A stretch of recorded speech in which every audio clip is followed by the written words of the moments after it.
तो अगले 5-7 दिन में फायदा उठा लेना।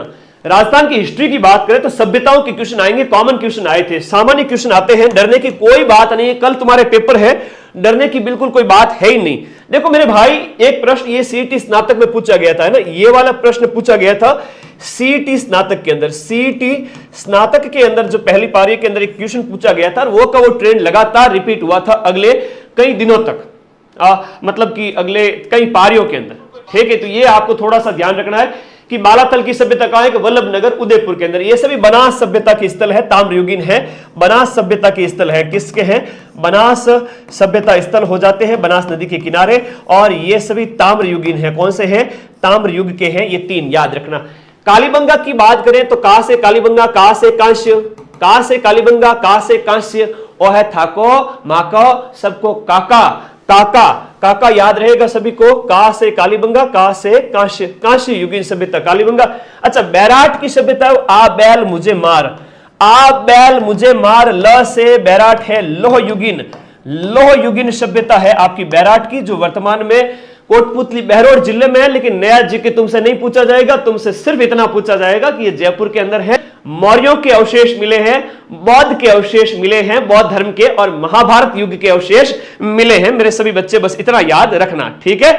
आगे मैं बात करूं तो मेरे भाई, सभ्यता के बाद में राजवंश वाले लफड़े में फंसना ही नहीं है। सांगा है तो हिंदू पथ है, कुंभा है तो हिंदू सुल्तान है, महाराणा प्रताप है तो उनसे संबंधित युद्ध वगैरह एग्जाम में पूछे जाएंगे, या मानसिंह है तो उनसे संबंधित कुछ सामान्य जानकारियां तुम्हें पता होगी, या सवाई जयसिंह वगैरह जो भी बड़े बड़े राजा है उनके बारे में याद रखना। बाकी तुम्हें किसी लफड़े में नहीं फंसना। सीधा आ जाते हैं 1857 की क्रांति पर। मॉडर्न राजस्थान की हिस्ट्री के अंदर आ जाते हैं 1857 की क्रांति। और 1857 की क्रांति में एक प्रश्न आता है कि कितनी सैनिक छावनियां थी।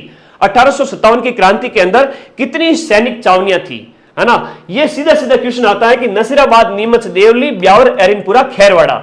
नसीराबाद, नीमच, देवली, ब्यावर, एरिनपुरा, खैरवाड़ा। एनी ब्यान देखे, एनी ब्यान देखे, ठीक है। नसीराबाद अजमेर में 28 मई को क्रांति की शुरुआत होती है। कब होती है? 28 मई 1857 को क्रांति की शुरुआत होती है 15वीं बंगाल नेटिव इन्फेंट्री के द्वारा। बस इतना याद रख लेना।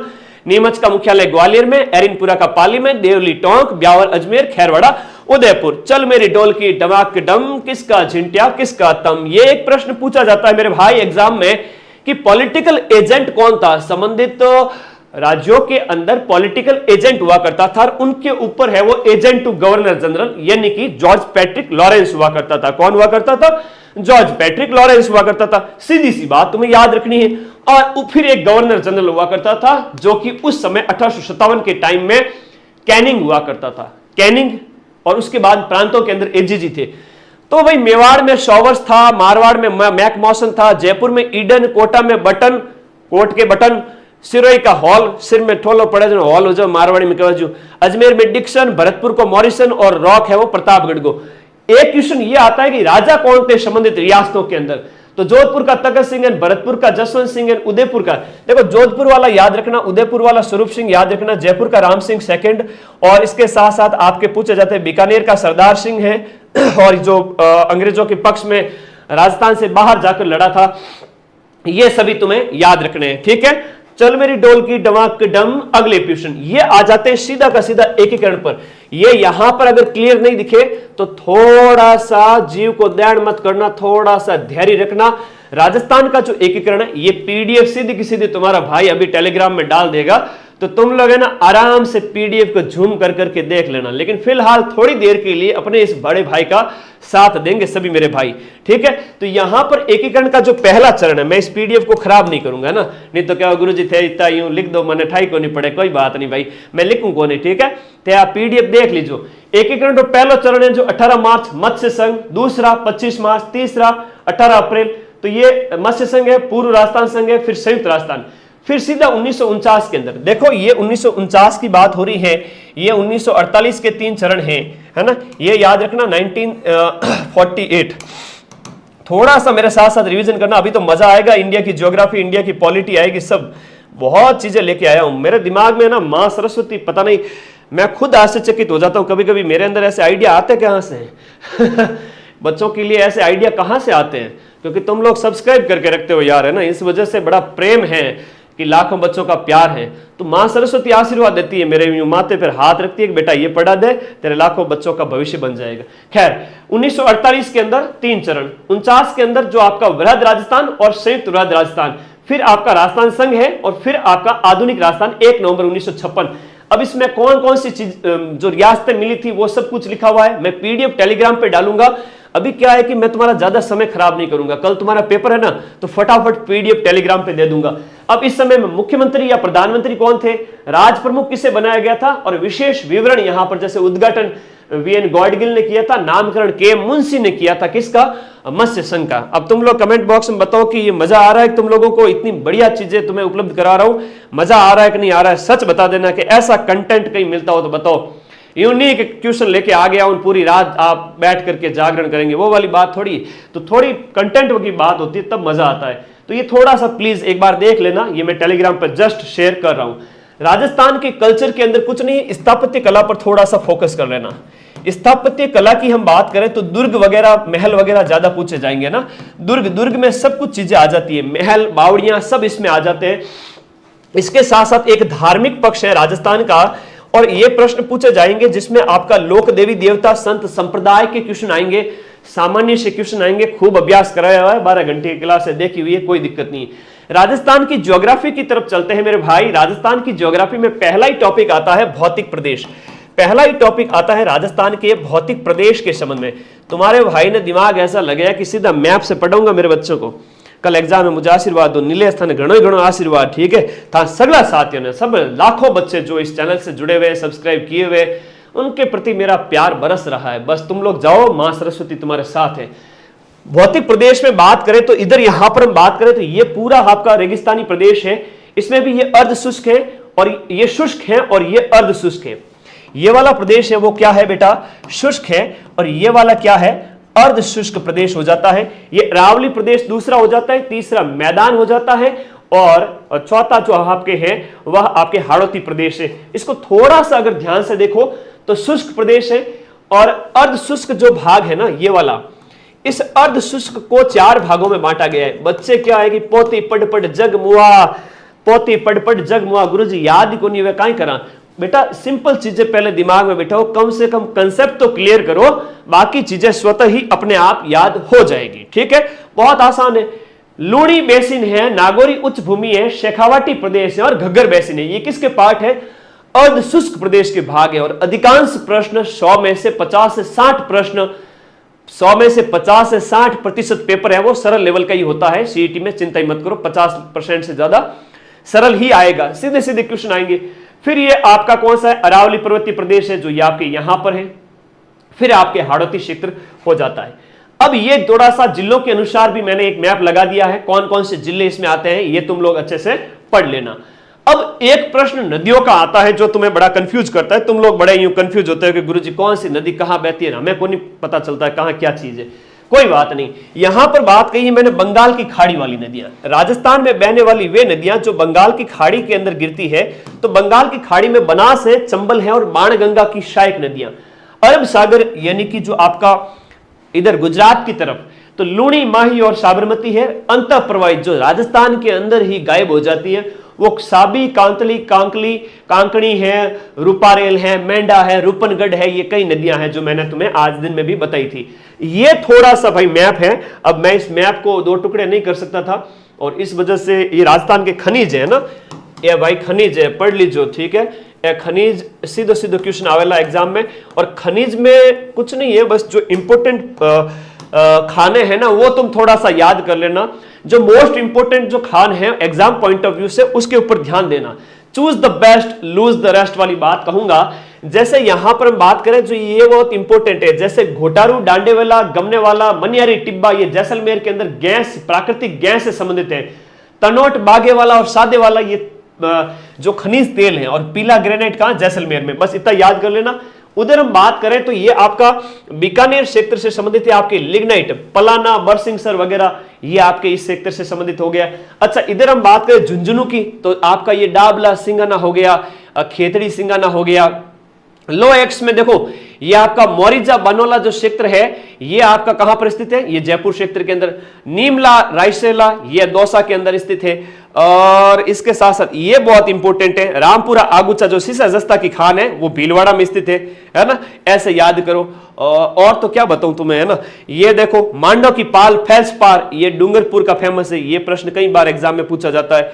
और सोने के भंडार के लिए जो तलवाड़ा लीलवाना वगैरह या जो आपके इंपॉर्टेंट होता है ना, जैसे सोने की जो खान है बहुत इंपॉर्टेंट है, एग्जाम में पूछी जाती है। बताओ कौन सी है, बांसवाड़ा डूंगरपुर क्षेत्र के अंदर एग्जाम में पूछे जाते हैं, बड़े इंपॉर्टेंट क्वेश्चन है सीधे सीधे, ठीक है।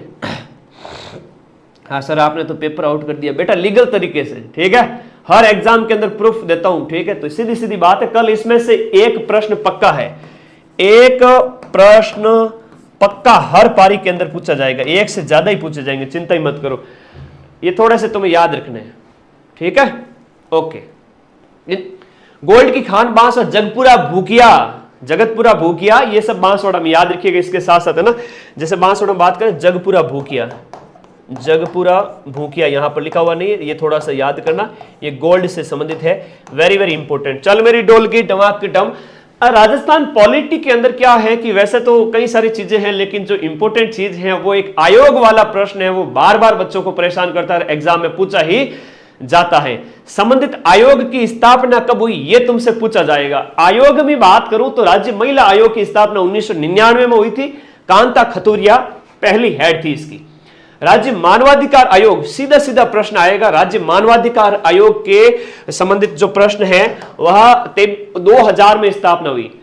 ह्यूमन राइट कमीशन की, जो राजस्थान ह्यूमन राइट कमीशन जो है RHRC 2000 में स्थापना होती है। कांता भटनागर पहली हेड है। गंगाराम मूलचंदानी ये वर्तमान में है, गंगाराम मूलचंदानी वर्तमान में राज्य मानवाधिकार आयोग के हेड हैं। राज्य सूचना आयोग जो MD कोरानी तो है, इसके पहले हेड है। 2006 के अंदर सूचना आयोग की स्थापना होती है। ML लाठर जो है वर्तमान में इसके हेड है।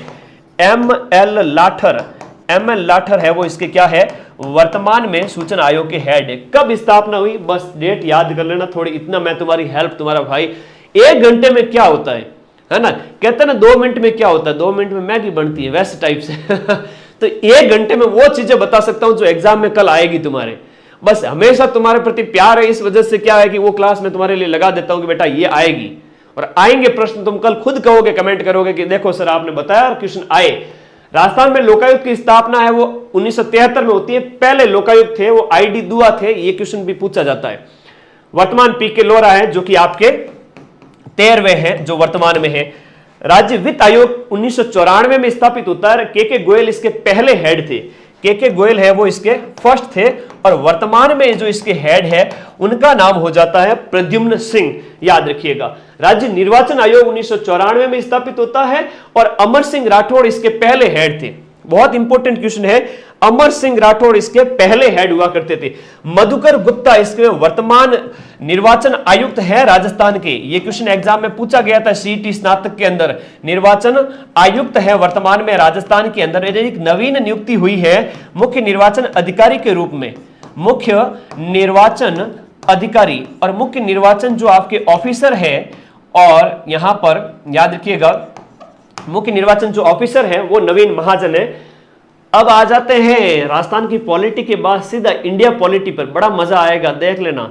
हाँ जी, हाँ CET के बाद राजस्थान पुलिस भर्ती आएगी तो तुम्हारा उसका कोर्स लाओ लाएंगे यार। कोर्स वही लाता हूं जहां मैं 90% क्वेश्चन हूबहू लेने की औकात रखता हूं। सारे कोर्स लाऊंगा मैक्सिमम, जिसमें मैं 90% प्रूफ दूंगा एग्जाम के बाद में, तो सारे कोर्स लाऊंगा बेटा, सब्र रखो। एक है आपका संविधान की विशेषताएं, बड़ा अच्छा प्रश्न है, और तुम्हारा जो इंडिया पॉलिटी का जो सिलेबस है ना, मैं कहूं तो छोटा सा सिलेबस है। इंडियन पॉलिटी का सिलेबस अनिल सर ने ऐप में बहुत शानदार तरीके से पढ़ाया है तुमको, RS मेंस में भी पढ़ा रहे हैं, अब पटवार बैच में भी बहुत शानदार पढ़ाएंगे। भारतीय संविधान की विशेषताओं में 13 विशेषताएं दी गई है, और इसे कहते हैं माइंड मैप। अपने इस YouTube चैनल का नाम जब माइंड मैप रखा, इसके पीछे उद्देश्य क्या था सर, ऐसी चीजें बच्चों को बताई जाए जो सीधे दिमाग के अंदर मैप बन जाए, बच्चे भूले ही नहीं कभी लाइफ के अंदर।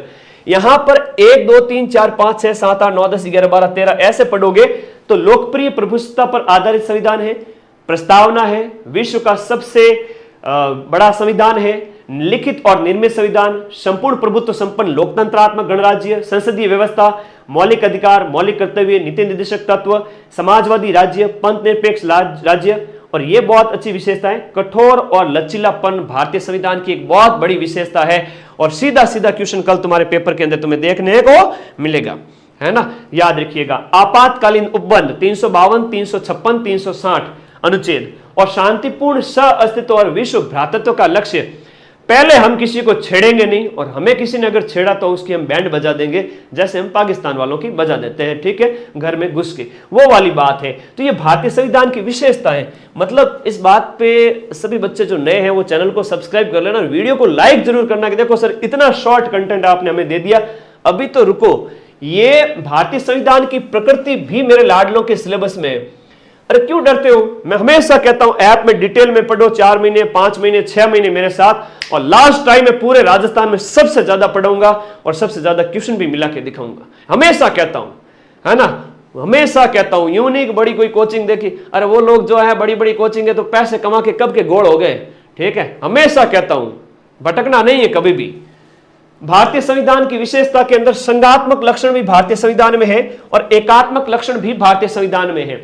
भारतीय संविधान की कौन सी विशेषता इसके संघात्मक प्रवृत्ति को दिखाती है, फेडरलिज्म को दिखाती है, वो कौन सी विशेषता है? सीधा सीधा क्वेश्चन एग्जाम में आता है, सीधा सीधा क्वेश्चन आता है। संघात्मक विशेषता बताइए भारतीय संविधान की। लिखित संविधान, संविधान संशोधन, देखो लिखित संविधान, संविधान की सर्वोच्चता, संविधान संशोधन की प्रक्रिया बहुत जटिल है, जहां पर साधारण संशोधन, विशेष बहुमत, और तीसरा जिसमें विशेष बहुमत यानी संसद के दोनों सदनों के 2/3 बहुमत के साथ आधे से ज्यादा विधान मंडलों का भी साथ होना जरूरी है। तो ऐसा है कठोरता का, है ना, ये संविधान संशोधन 3 प्रकार का।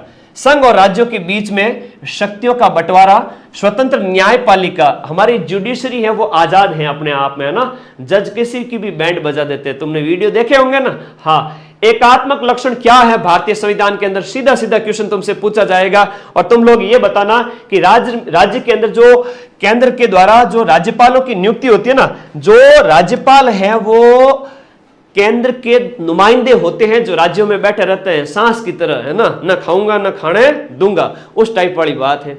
हाँ जी, ठीक है, ओके। आपातकालीन स्थिति में संसद की विधि निर्माण की शक्ति, बिल्कुल संसद जो अध्यादेश लाती है, नए राज्यों का गठन, राज्यों में राष्ट्रपति शासन। ये पूरी पीडीएफ टेलीग्राम पर डाल रहा हूं, लिंक वीडियो के नीचे दिया गया है, ज्वाइन कर लो और पढ़ लो। अभी जस्ट 10 मिनट के अंदर ये पूरी पीडीएफ डाल रहा हूं, ठीक है, आराम से झूम कर करके देखना, झूम बराबर झूम। भारतीय संविधान की प्रस्तावना, आ जाइए मेरे बच्चों, भारतीय संविधान की प्रस्तावना या उद्देशिका जिसे हम कहते हैं, सीधा सीधा प्रश्न आपके सिलेबस के अंदर शामिल है। और भारतीय संविधान की जो आत्मा है, भारतीय संविधान का जो सार है वो यही है। और हम भारत के लोग भारत को एक संपूर्ण प्रभुत्व संपन्न समाजवादी, पंथ निरपेक्ष और लोकतंत्रात्मक गणराज्य बनाने के लिए, तो ये विशेषता है भारतीय संविधान की। समाजवादी हो गया, पंथ निरपेक्ष हो गया, लोकतंत्रात्मक हो गया, तो सामाजिक, आर्थिक और राजनीतिक प्रकार का न्याय, विचार अभिव्यक्ति, विश्वास, धर्म और उपासना की स्वतंत्रता। तो यहां पर ये जो 5 प्रकार की स्वतंत्रताएं दी गई है, प्रतिष्ठा और अवसर की समानता है ना, एकता और अखंडता की बात कही गई है, बंधुता की बात कही गई है, और 26 नवंबर को इसे अंगीकृत किया गया। ये प्रस्तावना की इतने सारे प्रश्न हो गए। लो गुरुजी कठिन है, कठिन है, काई कठिन है? कोई कठिन नहीं है। हमारे हिम्मत नहीं कर पाने के कारण कोई भी काम कठिन नहीं होता है लाले। कठिन तो कोई काम इसलिए है कि हम हिम्मत ही नहीं करते। हिम्मत करो और अपनी सारी सिचुएशन चेंज करो। आगे आ जाओ।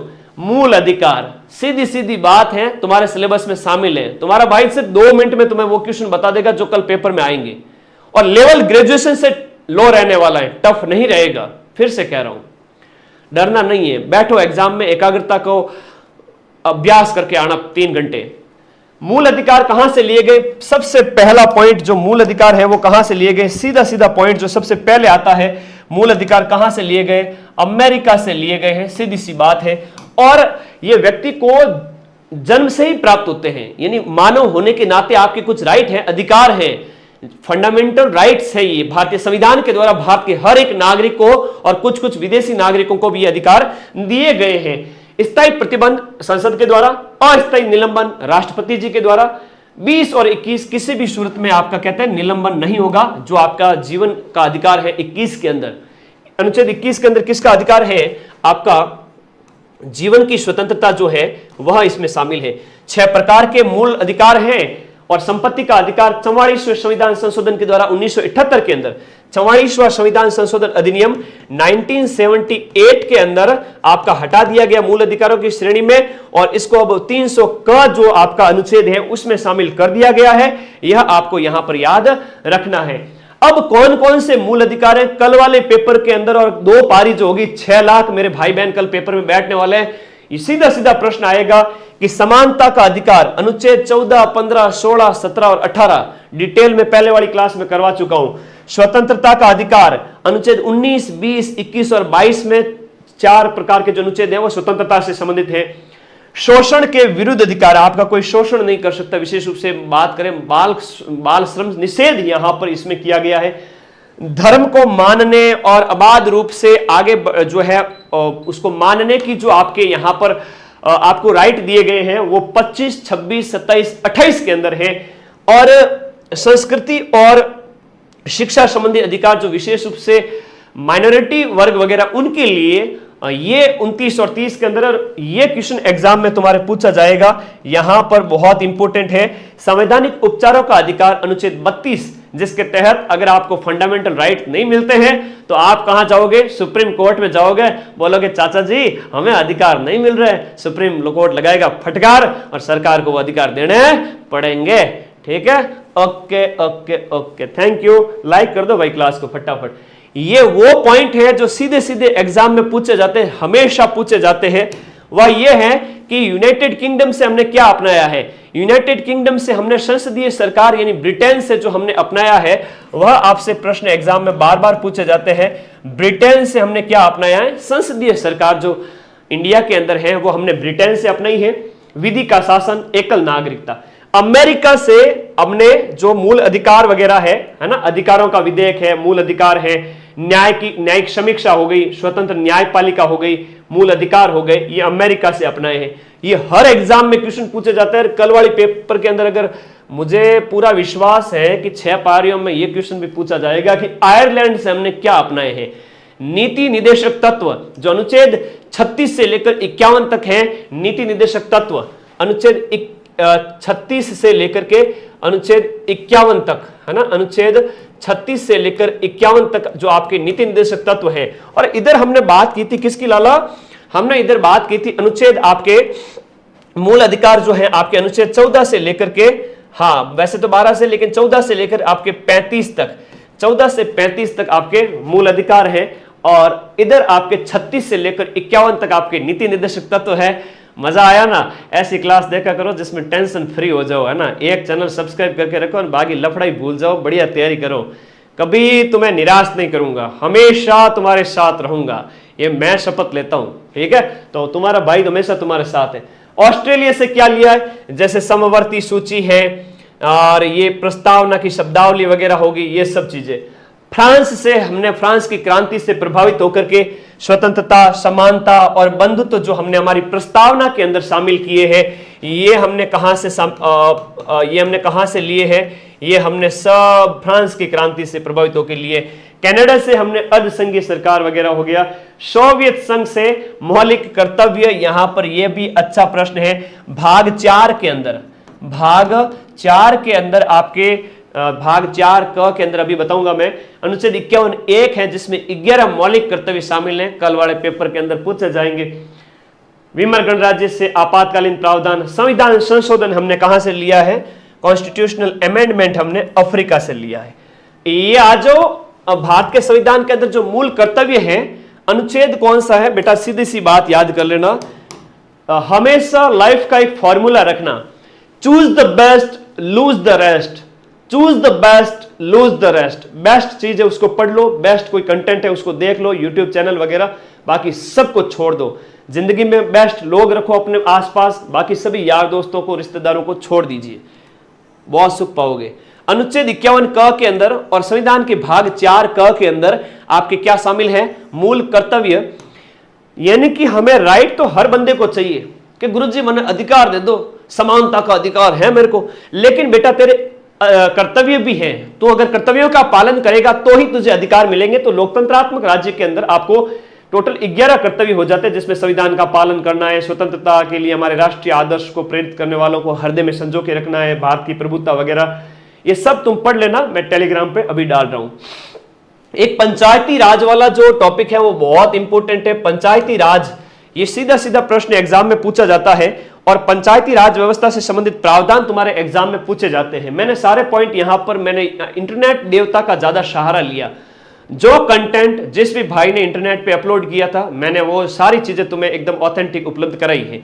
ये कलेक्शन मेरा है। और ये देखिए यहां पर देखो 24 अप्रैल को पंचायती राज दिवस मनाया जाता है, जिससे 29 विषय हैं जो आपके कहां पर स्थानीय स्वशासन के अंदर, ग्रामीण स्थानीय स्वशासन से संबंधित है। अनुच्छेद 243 है ना, ग्राम सभा के वगैरह के संबंध में ये सब बात पढ़ते हो। 11वीं अनुसूची ये आपके पंचायतों से संबंधित है। जब हम बात करते हैं 73वां संविधान संशोधन, जिसमें किसका है, पंचायतों के संबंधित। शुरुआत सबसे पहले नागौर से होती है, 2 अक्टूबर को बगदरी गांव से। पंचायती राज व्यवस्था से संबंधित अगर समितियों की बात करें तो ये बहुत इंपॉर्टेंट है। इसमें जो बलवंत राय मेहता समिति है ये वेरी वेरी इंपॉर्टेंट है, 1957 की। बाकी सभी समितियां याद रखना। त्रिस्तरीय ढांचा यहां पर अपनाया गया है और 73वां संविधान संशोधन में 33% सीटें महिलाओं के लिए हैं। और भी बहुत सारी बातें हैं जो तुम मैं PDF या टेलीग्राम पर भेजूं, अभी के अभी लिंक पर क्लिक करना है, टेलीग्राम में जाने का, PDF पढ़ने का और आराम से नींद देखना, सुबह पेपर देने जाना। आशीर्वाद है बढ़िया तरीके से, ठीक है। और यहां पर और ज्यादा यहां पर विशेष चीजें बताई नहीं गई है, पढ़ लेना। India geography, India polity almost जो सिलेबस में शामिल थी वह सब चीजें मैं तुम्हें करवा चुका हूं एकदम शॉर्ट के अंदर। यानी मुझे ये क्लास स्टार्ट किए हुए आधे घंटे से भी कम समय, आधा घंटा क्या 25 मिनट हुए, ऑलमोस्ट कवर कर लिया है। इंडिया ज्योग्राफी के अंदर सबसे ज्यादा चीजें मैं तुम्हारे लेकर के आया हूं। NCERT के वो नक्शे जो मेरे भाई बहनों के काम आएंगे। कहां ढूंढते फिरोगे, हमेशा कहते हो उस व्हाट्सएप पे सर मुझे ये नक्शा भेज दो। आज मैं टेलीग्राम पे ये सारे नक्शे भेज रहा हूं, तुम ले लेना। कि हिमालय का जो सबसे पूर्वी बिंदु है वह आपका कौन सा है, नामचा बरवा है, जो 7756 आपका पूर्वी बिंदु 7756 मीटर ऊंचा। इधर हम बात करें नंगा पर्वत है जो पश्चिमी बिंदु है, याद रखिएगा। और भी बहुत सारी छोटियां वगैरह यहां पर दी गई हैं। थोड़ा और ध्यान से देखें तो ये है सबसे इंपॉर्टेंट,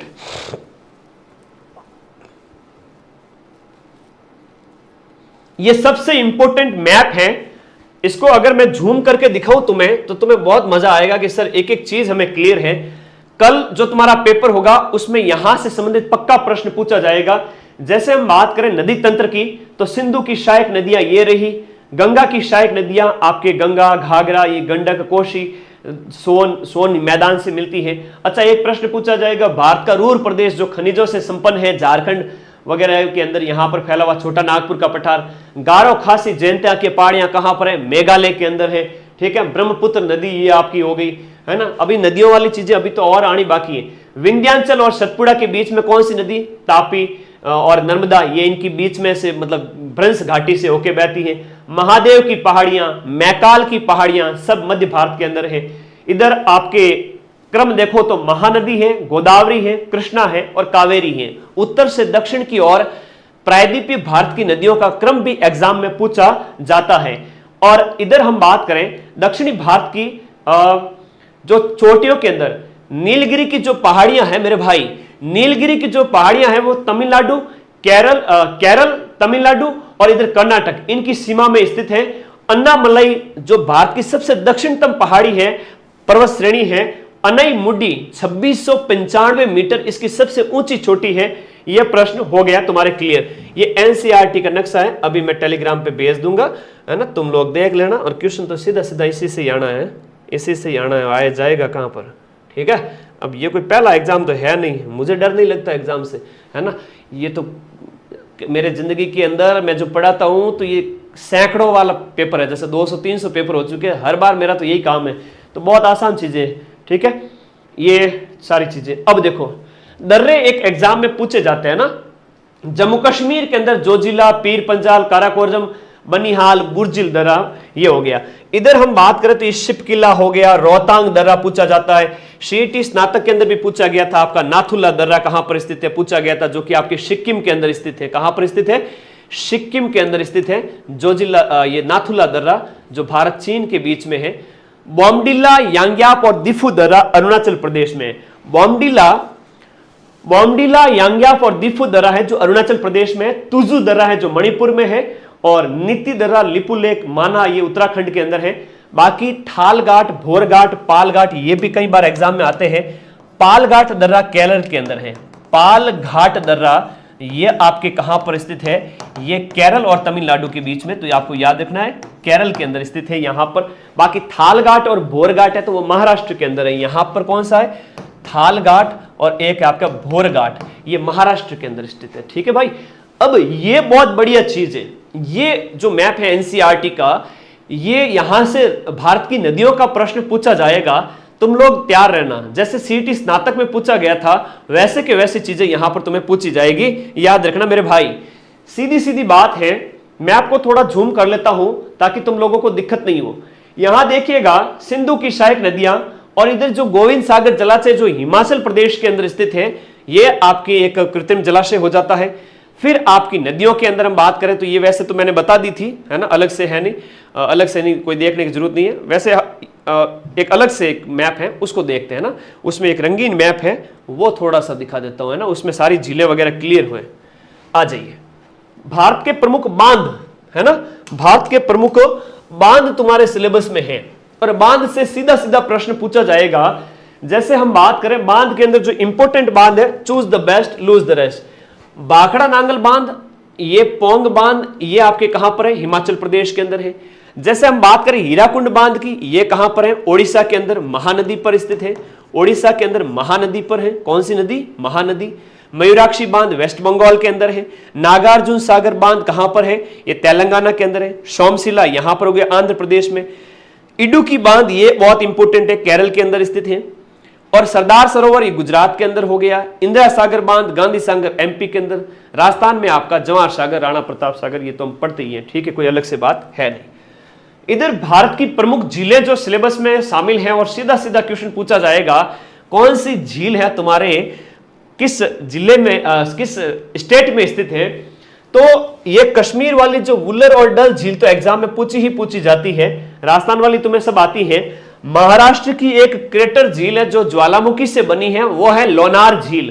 और माइंड मैप बना रहा हूं तुम्हारे दिमाग के अंदर, तुम भूलोगे नहीं कभी लाइफ में, और ऐप में इससे 10 गुना अच्छा पढ़ाता हूं, ठीक है। वहां पर तो फुल टाइम होता है, 6-6 महीना होता है हमारे पास, एक एक चीज को डिटेल में पढ़ाने का टाइम होता है। यहां पर रिवीजन यूट्यूब पे।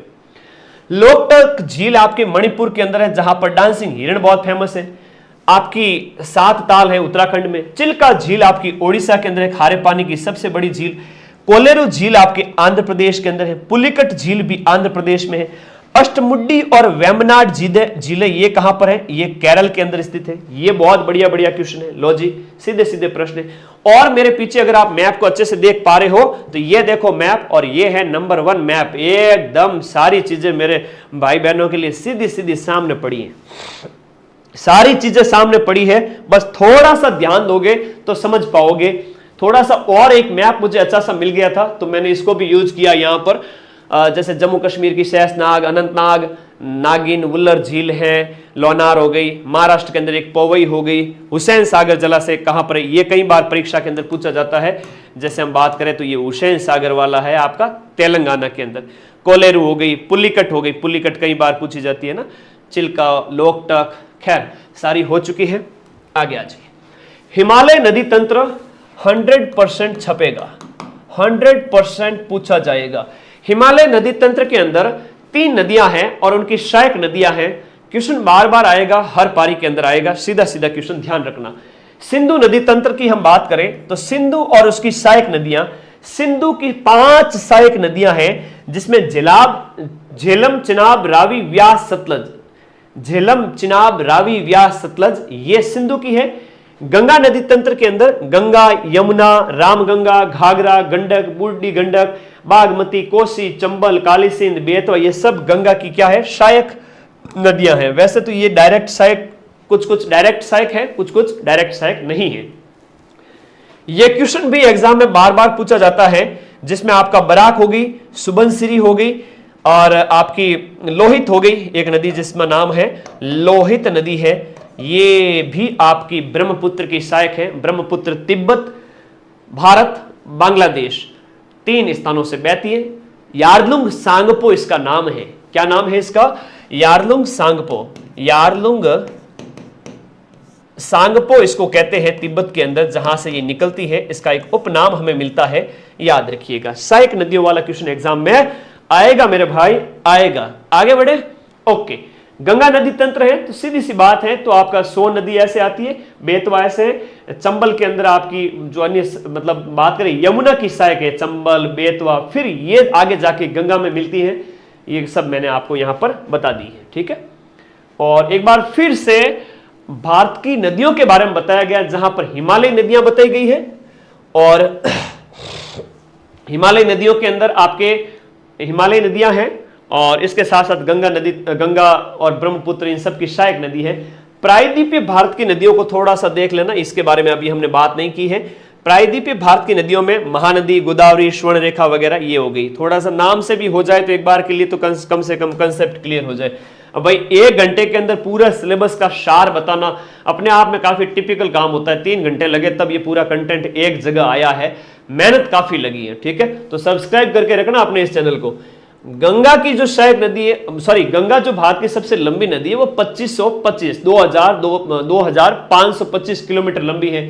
गंगोत्री से निकलती है और देवप्रयाग के अंदर अलकनंदा और भागीरथी जब मिलती है तो बाद में वो गंगा कहलाती है।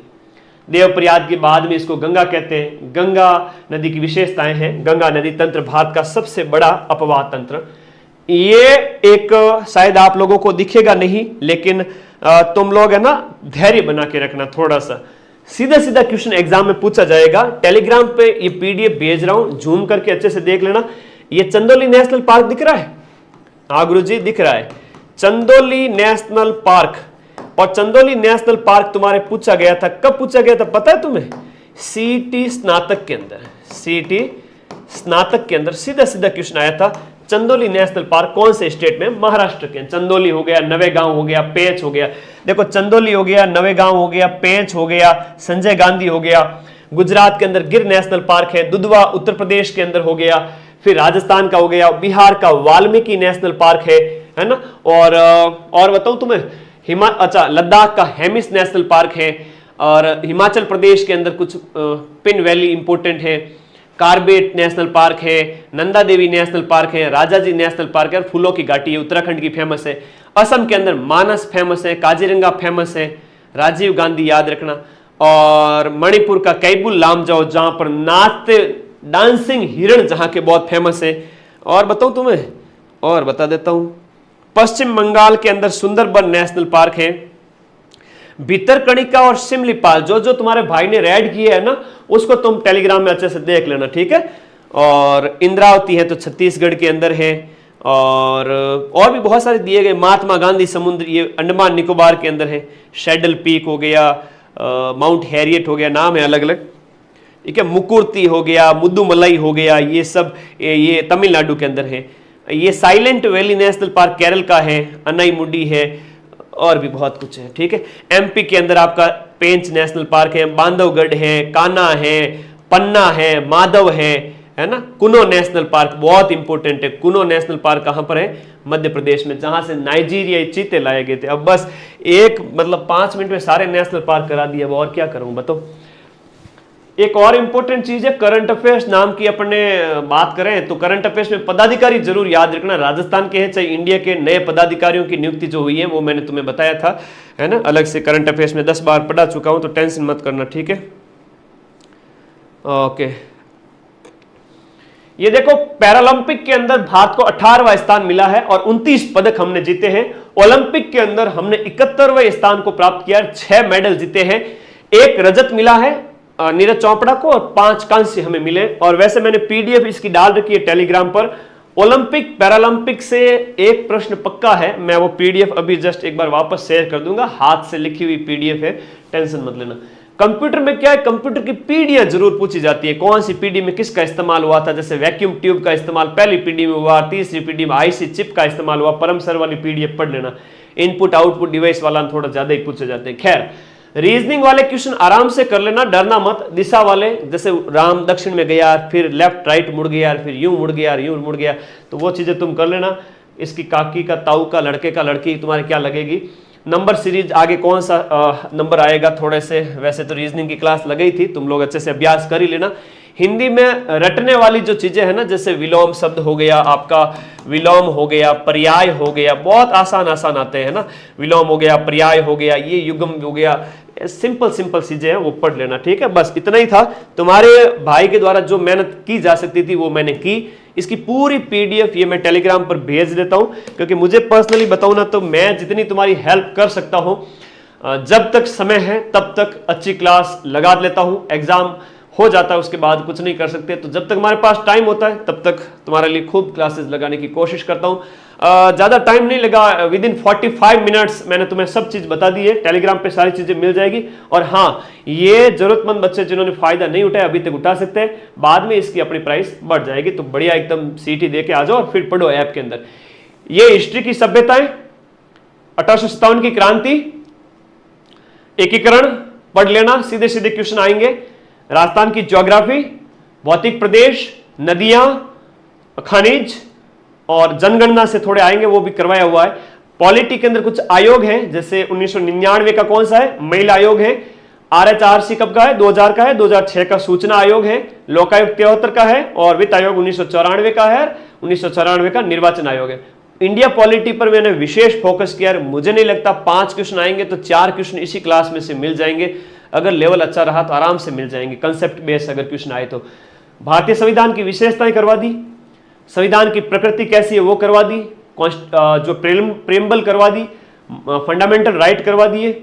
ये देखो कहां से हमने क्या अपनाया था और मूल कर्तव्य अपना लिए, नीति निर्देशक तत्व बता दिए और पंचायती राज को करवा दिया। इंडियन ज्योग्राफी के अंदर फिजिकल जो आपका फिजियोग्राफी डिवीजन, ये मोस्ट इंपोर्टेंट चीज है। इस मैप को भी अच्छे से देख लेना मेरे भाई, और फिर आपके दर्रे वगैरह देख लेना। और अभी 2000 के लगभग बच्चे लाइव जुड़े हुए। इस क्लास को एंड होते ही एक प्यारा सा कमेंट तो कर देना, मेरा जो कंटेंट है वो तुम्हें कैसा लगा। ठीक है, और ऑल द बेस्ट सबको। बहुत बढ़िया पेपर होगा, देके आओ तुम और बढ़िया नींद लेके जाना।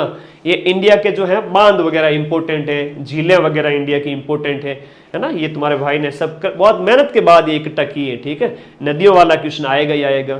ये पीडीएफ चाहिए सबको तो ठीक है, टेलीग्राम ज्वाइन कर लो। यहां से पक्का एक प्रश्न आएगा, नेशनल पार्क हो गए, बाकी करंट अफेयर्स वगैरह के अंदर तुम्हारे बहुत मेहनत की हुई है। और वैसे ये अच्छा है, सीईटी जब आयोजित हो रही है तो ये तो एक नेट प्रैक्टिस है, ये प्री एग्जाम है तुम्हारे। वीडियो का पेपर जुलाई 2025 में होगा और पटवारी का मई के अंदर होगा। RS प्री 2 फरवरी को है। तो मैं तो यही कहूंगा कि सब इंस्पेक्टर की नई भर्ती वगैरह वो भी है, सब आ जाएंगी। बस पढ़ो तुम यार बिंदास तरीके से मेरे साथ। मान लो 6 महीने 5 महीने तुम मेरे साथ पढ़ते हो, मैं वादा करता हूं कि एग्जाम कोई भी हो, चाहे RS प्री हो, चाहे पटवारी हो, चाहे वीडियो हो, 150 में से एग्जाम कंप्लीट होते ही है ना 125 से 130, मतलब इतने प्रश्न हूबहू मिलाने की काबिलियत मैं रखता हूं। मेरे साथ तुम पढ़ना। ये YouTube पर मैं शायद पहला ही टीचर हूं जो इतना कहता है कि मेरे वीडियो कोर्स से इतने मिलेंगे, और प्रूफ बकायदा एक एक क्वेश्चन का, एक पारी का लूंगा, एक एक क्वेश्चन का प्रूफ हर एक पारी के अंदर। बढ़िए बिंदास तरीके से पढ़िए, आप लोग सफल हो जाएं जीवन में। और एग्जाम से डरना नहीं है, पर्सनैलिटी डेवलपमेंट होता है। जब भी हम पढ़ते हैं तो हमारे क्या होता है, पर्सनैलिटी डेवलपमेंट होता है। जाइए एग्जाम में बैठ के आ जाइए और कह दीजिए एग्जाम से एक बार फिर से कि मिट जाऊं तेरी धमक से मैं वो साज नहीं, और छोड़ दूं डर के मैदान में वो बाज नहीं। कल पेपर होगा सुबह 9 से 12 और 3 से 6, उस समय बताऊंगा शाम को आकर के कि ट्रेंड क्या चल रहा है वापस से। तो कल फिर आ जाना, ठीक है सारे बच्चे। अब बताओ कोई तुम्हारा डाउट, कोई शंका, कोई तकलीफ, कोई शिकायत, कोई दिक्कत नहीं? ओके, एक कमेंट कर देना, पीडीएफ जल्दी डाल देना। पीडीएफ अभी 10:05 में, 10:10 के अंदर 5 मिनट में पीडीएफ आ रही है। ठीक है भाई, क्या कहना चाहते हो? अरे मेरे को तो कुछ बोलो। सारा दिन स्टूडियो में अकेला बंद रहता हूं, मेरा ध्यान नहीं रखते हो तुम लोग। चलो thank you and love you all guys. मिलते हैं अगले वीडियो के अंदर। जय हिंद, थैंक यू।